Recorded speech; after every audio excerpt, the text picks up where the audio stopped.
Magandang araw sa inyo mga ka-chicken! Okay, kumusta po kayo dyan mga ka-chicken? Welcome back dito sa channel mga ka-chicken, no? Para sa araw nito ngayon mga ka-chicken, yung vlog natin ito ay babahagi ko sa inyo. Sasagutin natin yung katanungan mga ka-chicken, no? Kung marami pa bang buyer dito sa mga heritage chicken, lalo na mga ka-chicken sa magsisimula pa lang sa mag-alaga ng mga heritage chicken. Bago tayo magpatuloy mga ka-chicken, sa mga hindi pa nakapag-subscribe, please do subscribe and hit the notification bell para update tayo sa mga susunod nating i-upload na mga vlog tungkol dito sa pagmamanokan mga ka-chicken. Okay, ayan. Para ngayon mga ka-chicken sa katanungan, no, kung mayroon pa bang mga buyer dito sa ating mga heritage chicken, sa mga nagbabalak pa na magsimula sa pag-alaga ng mga heritage chicken, napakaraming buyer pa mga ka-chicken. Unang-una, marami pang gustong mag-alaga at maraming gustong bumili, pang ulam, ganyan. Napakarami mga ka-chicken kaya walang problema tungkol sa mga buyer. Ay sa mga ka-chicken sa nagustuhan ng mga magiging buyer natin kasi nahanap talaga itong mga heritage chicken. Sa isa sa napakagustuhan nila mga ka-chicken ay tungkol dito sa kanila ay sila ay mga dual type purpose mga ka-chicken. At kung mag-alaga tayo ng mga heritage chicken, pwede siya for egg purposes at saka for meat purposes. Kaya maraming gustong mag-alaga, lalo sa mga backyard lang na tungkol dito kasi unang-una yung itlog mga ka-chicken na solve na no.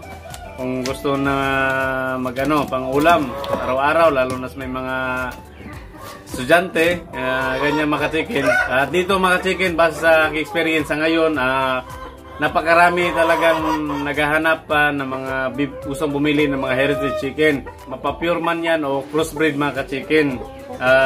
Maraming mga tayo ditong reservation. Kasama maraming umorder sa atin. Nagpapareserve kasi wala tayong available dito. Yung gusto nila mga chicken, yung mga day old kasi wala na tayong mga ready to lay na available. So dito, mga day old na lang mga chicken yung inano ko sa kanila na nagpapareserve sila. Kaya ngayon, kung makikita nyo, wala pa tayong bagong update na may bago tayong mga sisiw. Kasi kinokondisyon ko pa sila mga chicken, yung ating mga breeders para makapag-produce pa ng mga quality ng mga sisiw. Okay, ayan. Kaya wala problema mga chicken tungkol sa buyer dito sa mga heritage chicken na napakarami pa mga chicken. Kung minsan naman ay may pumupunta dito, gusto mo bumili ng pangkatay, ganyan, pangulam, panghanda nila mga chicken sa team building nila, ay napakarami pang buyer mga chicken. Kaya walang problema napakaganda pa ang gawing business itong heritage chicken sa pag-alaga natin kasi yung market, yung mga buyer ay tuloy-tuloy pa mga chicken, walang problema marami pa talaga nangailangan naghahanap ng mga heritage chicken natin, tsaka may presyo din, napakaganda. Kaya ayan mga chicken, walang problema sa mga gustong mag-alaga. Napakaganda pang alagaan mga chicken, mga heritage chicken.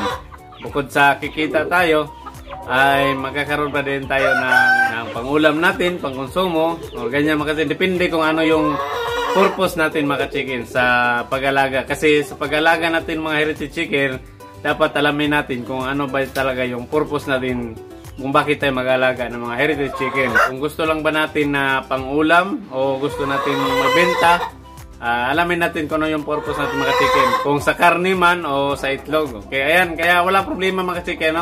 At sa mga iba pang tips sa mga chicken, lalo sa mga magsisimula pa lang sa mag-alaga, o gusto nyo makadagdag ng kaalaman sa pagmamanokan, patuloy kayo manood mga chicken dito sa channel. Kasi nagbabahagi tayo ng mga tips so kalaman sa pag-alaga ng mga manok. Tingnan nyo mga ka-chicken sa vlog natin, marami na tayong ginawang content mga ka-chicken, bisitahin nyo na lang ating channel. Ayan mga ka-chicken, ingat po tayo palagi sa mga hindi pa nakapag-subscribe dyan, please do subscribe and hit the notification bell para updated kayo sa mga susunod nating i-upload ng mga vlog dito mga chicken sa ating channel. Ayan, ingat po kayo palagi mga chicken na susunod natin na vlog.